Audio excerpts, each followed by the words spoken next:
1. Leona.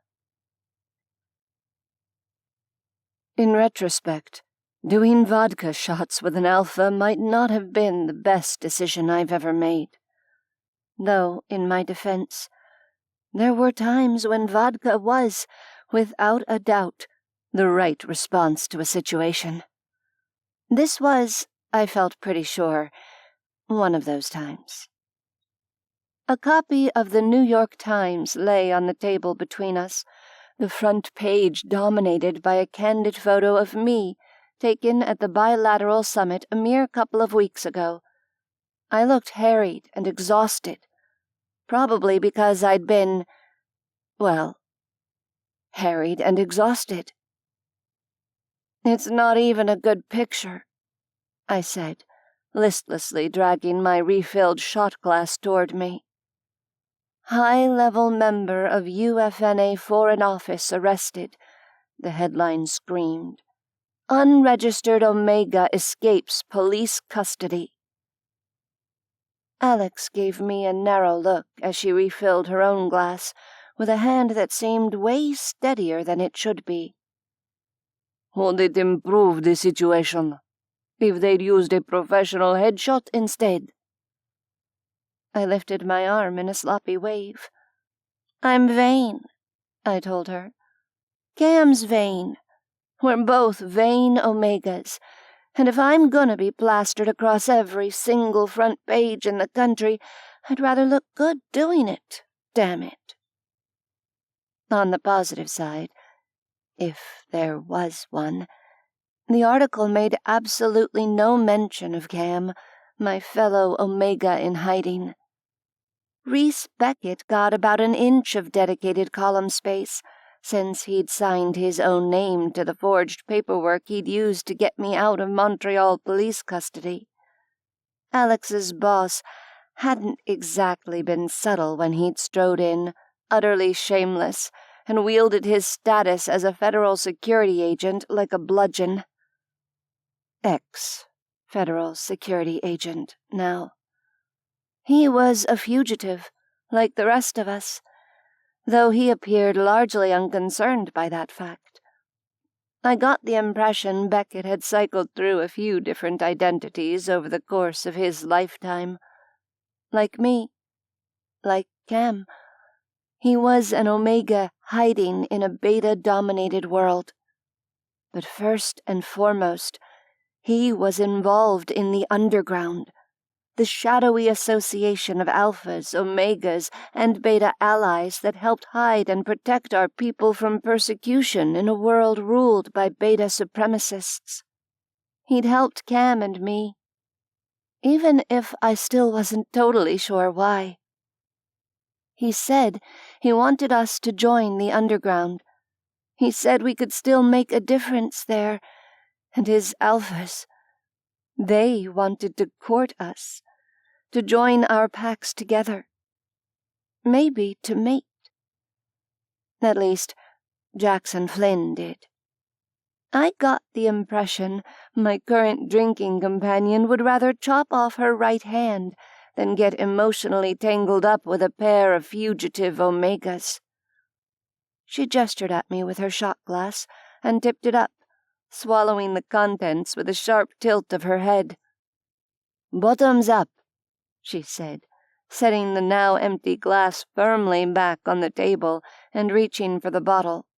"You're not nearly drunk enough yet." I peered at her through bleary eyes. "How do you know?" "You haven't asked me the question you want to ask me," she replied. And, fair. I tipped the vodka down my throat, coughing a bit at the burn. Once I'd recovered, I slid the glass across to her. She filled it and slid it back. "Right," I said a bit hoarsely. "Okay, here it is. Am I making a huge mistake here?" Alex fiddled with her glass, spinning it in her fingers. "About the heat contract. The fact that you're choosing to ask me Makes it sound like you want someone to tell you yes.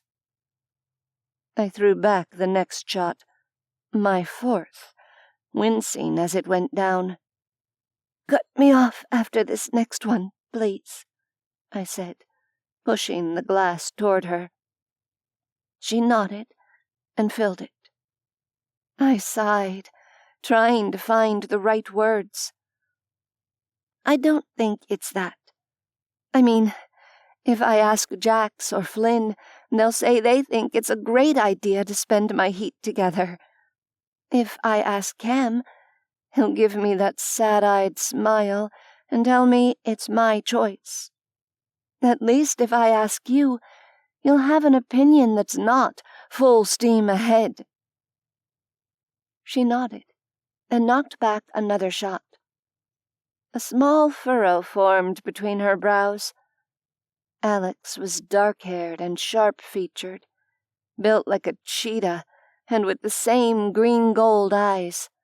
All of the fine lines around her eyes and mouth were unhappy ones. Would the situation be a lot simpler if my packmates hadn't fallen for you? She said.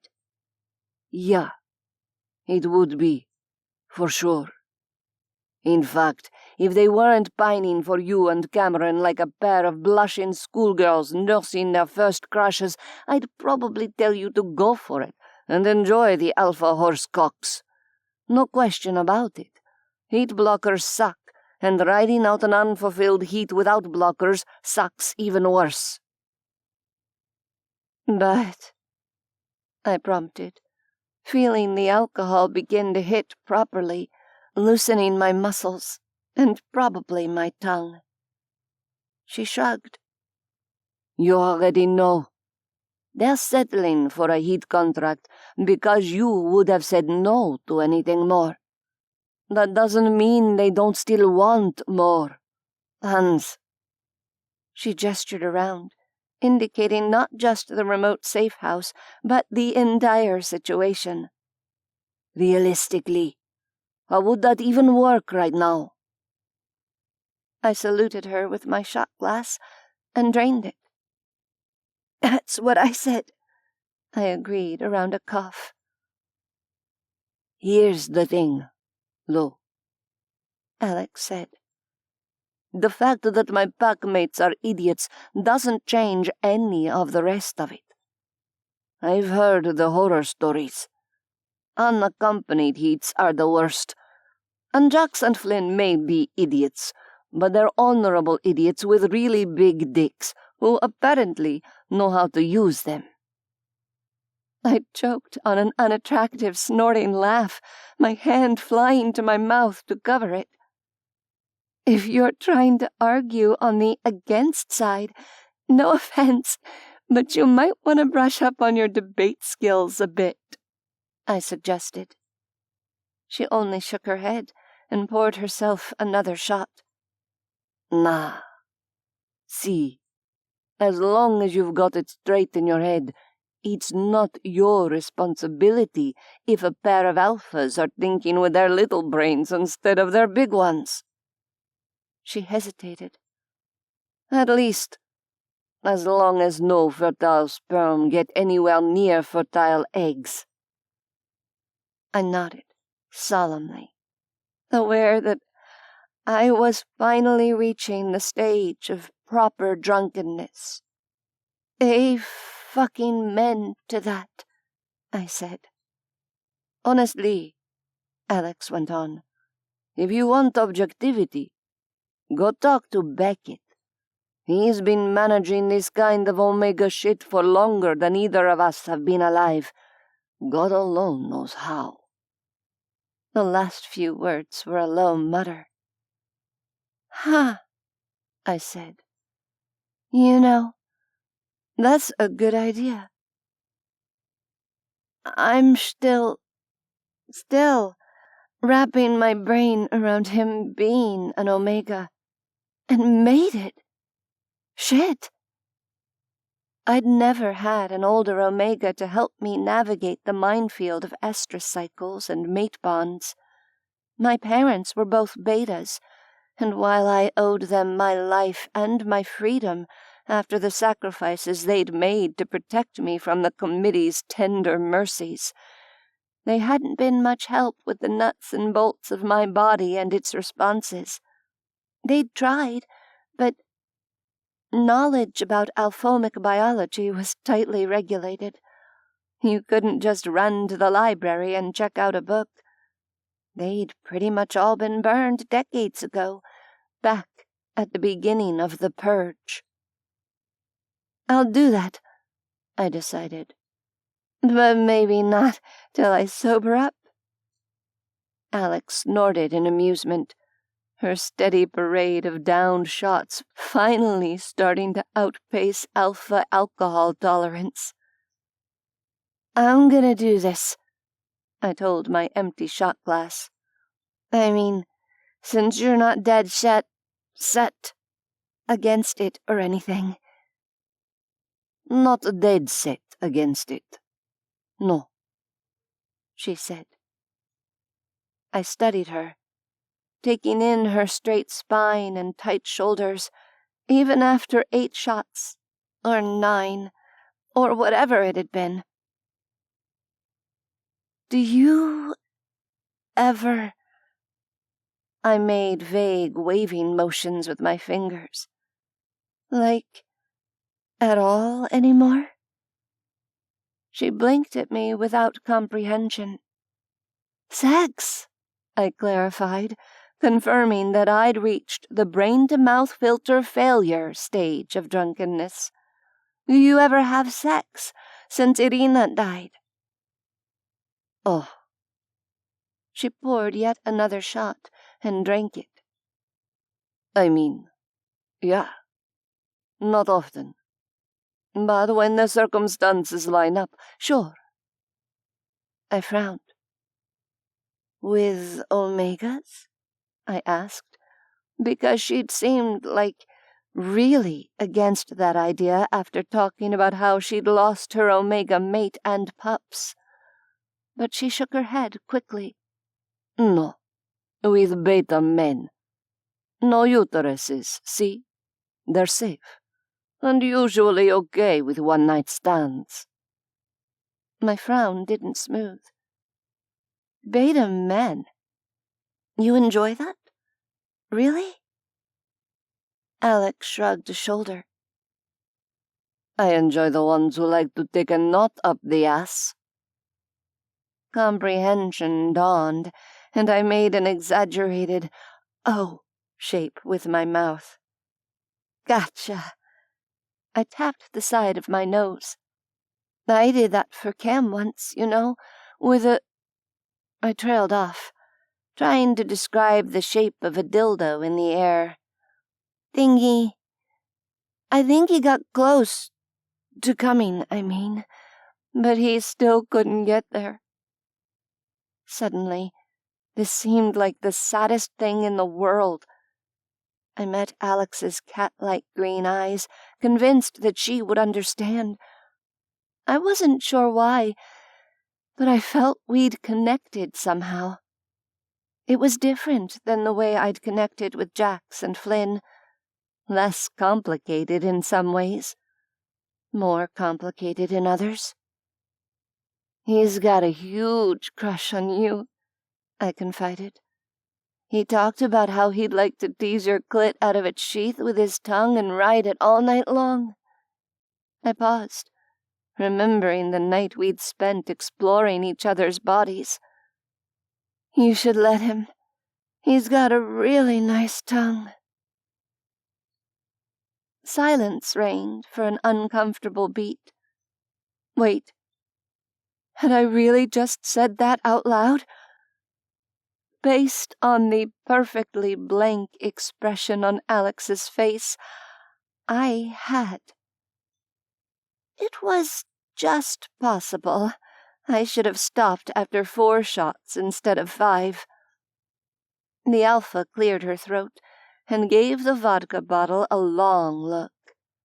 One that said she was thinking about foregoing the shot glass and going straight to the source. But the idea was stuck in my head now, and I couldn't let it go. No, listen, though. If I'm doing this heat thing, and you're going to be there to keep an eye on the others, you could, maybe, try to help Kam? It was perfect. Why hadn't I thought of this before? He's safe for you. He doesn't have a uterus anymore, and you're both so sad all the time. Maybe you could make each other less sad. Alex seemed to be holding her face very still. I couldn't tell what she was thinking, so I gave up and asked, "Well, what do you think?" She blinked. "I think we are both pretty drunk. Beckett should be back in a few hours with the contraceptives and other supplies. Maybe you should go sleep it off for a bit." While I tried to interpret that with a brain that felt like it was slogging through molasses, she rose from the kitchen table and headed deeper into the house, taking the bottle with her. Once she'd disappeared, the ghost of Flynn's voice echoed in my head. "She didn't say no."